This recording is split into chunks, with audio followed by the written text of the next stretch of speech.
Hi everyone, so I don't know why the lighting looks a little bit weird today, doesn't it? But I'm actually on day one of fake tan as well, which would mean that I should look a bit browner than I am, and I do in real life but not in the viewfinder so much.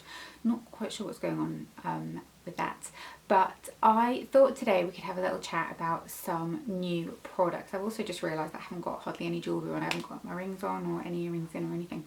It's been one of those mornings today, let me tell you, hence why my hair is just straight and not properly styled, because I am going to put a hat on when we go for our usual little walk later on. But I have been playing with quite a few new products. They're not all necessarily new launches, a lot of them are things that are just new to me, so I thought we could just have a little chat about them, and I could give you some little mini reviews and just kind of talk you through things that I've been trying, things that I've been enjoying, and just kind of go from there really.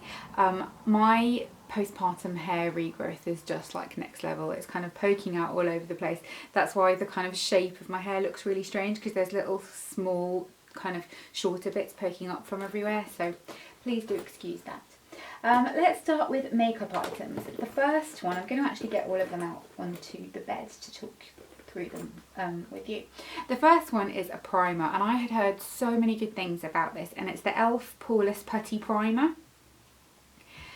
I've got to say the jury's still out on this for me. I've got it in the shade Universal Sheer, and while it is a really nice product, it's got kind of like a texture that's very moisturising and it feels quite wet. It's not that kind of silicone-y pore filler, Benefit Professional type of texture that you would think it would have. The jury's out on whether or not it does diminish pores in my experience. I kind of feel like I've used better ones than this, but I have seen a few people say that it works better if you apply it with a brush, so I will give that a go and I'll see how I like that and I'll report back. Then I have got two lip products. This one is the Maybelline Lifter gloss, and this is in the shade Petal. I'm not usually a gloss kind of girl. I like lipstick, but I just was feeling like I wanted just something easy to just chuck on when you're just like going for a walk or just going to get some bread, or let's face it, you know, we're in perpetual lockdown nowadays, so you don't need to be too done up, and I think it kind of looks nice to just have like a slightly more casual lip rather than like a liquid lip. I wore one of those the other day and I was like, no, just I wasn't into it.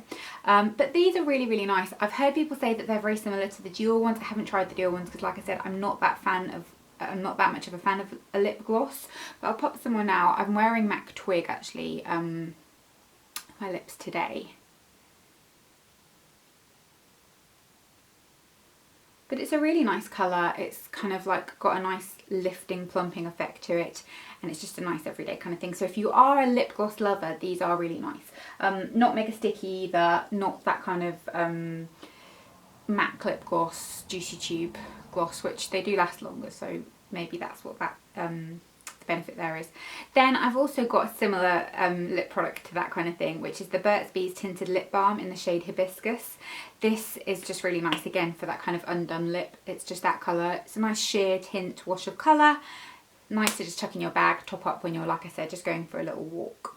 Then for cheeks, I really, really like this, and it's the Flower Beauty Blush Bomb. This is in the shade Melon, which is a little bit more of a summery shade. I kind of need to have a look and see what kind of shades they do that are more like a more neutral kind of shade, because I really, really like this. You just get a little tiny bit out here. It's very pigmented, but it's like a liquid blush. It doesn't move your makeup, it doesn't drag anything. It's really, really pretty and I really like it. In fact, I've yet to find anything from Flower Beauty that I don't like. I really, really like the whole kind of ethos behind the brand as well. Then lashes. I've been using the Maybelline Lash Sensational Primer and I really, really do like it. I'm wearing it today with my Essence / Princess Waterproof over the top.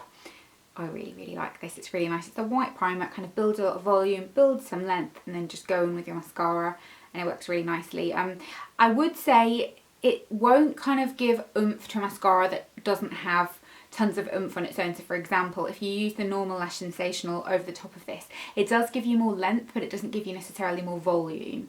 I like quite a voluminous mascara anyway, so I tend to gravitate towards those types of mascaras, but that is something to bear in mind if you are somebody that likes a very natural mascara. This will just give you a little bit more length. It won't bulk out your lashes too much more. So that's makeupy bits. Then skincare bits, I've got a really interesting bunch of stuff to chat to you about here.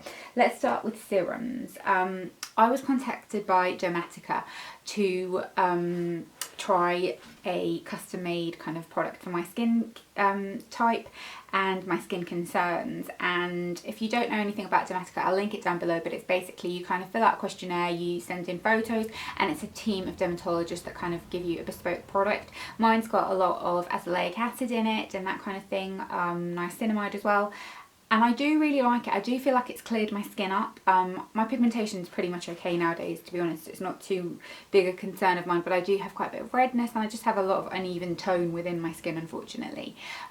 So I do feel like this has been helping. However, with the drastic cold weather, I do feel like it has been making my skin quite dry. So that is something to bear in mind. But I'll link their info down below if you want to go and have a look, because you can tailor it to what you want and it's not too pricey either.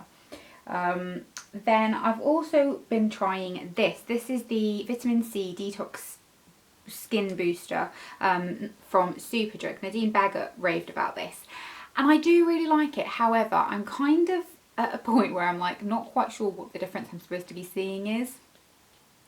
The pigmentation, like I said, is not too much of a problem, but I just want more sort of clarity and evenness to my skin. So I know you should have vitamin C in your routine, but I do kind of feel like I don't tend to see what the benefits are with it. And I've been using this since before Christmas, so it's not, you know, like I have been using it. And then another product, similar vein, is the Face Theory Pore Bright No. 10 serum. This has got azelaic acid and niacinamide in it again, and it's meant to really help with your pores. I haven't been using it for that long, and to be honest, I don't like the texture of it particularly, but I have been using it and I'm yet to kind of say how I feel about it, if I'm honest, which is not super helpful. They do suggest you put it just in your kind of problem area, so for me that would be like here and here, so we'll see how it goes with that, but I haven't been using it too long. But I did also, they had some sort of offer I think on their website, and I did also get both the cleansers. My sister raves about the clarifying cleanser. I don't have acne per se at all, really. I don't know why I said it like that. I don't have acne. It's diminishing from people who do have acne, like if I said that. But I can get like the odd spot, and I've got a lot of uneven texture in my skin, which was why I thought this would be nice. But this is so strong.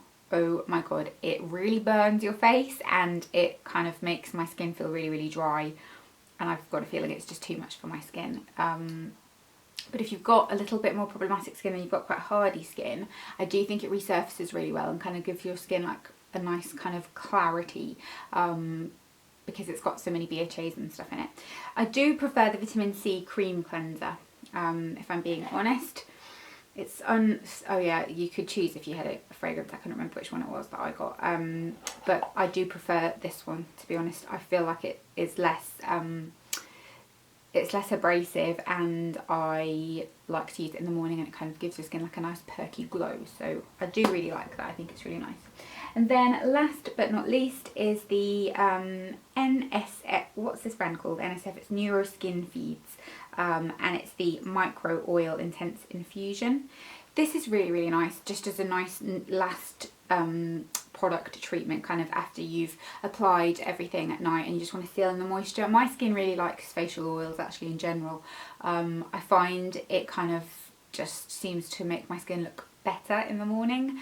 When I've used an oil versus a moisturiser, my skin just seems to like it more, and this is a really nice one. My favourite all-time one, if I'm being honest, is the Balance Me Radiance Facial Oil. That's my absolute favourite, but this is really nice too.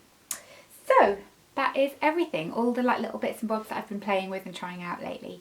There's a few things on my list that I want to pick up, so I might do a little Boots order and pick those up, and I'll show you them when I do if you're interested. And yeah, I hope you enjoyed this video. Let me know what stuff you're playing around with. If you've been trying any of these products as well, do let me know. I'm really interested as always, and I will see you very soon. Bye.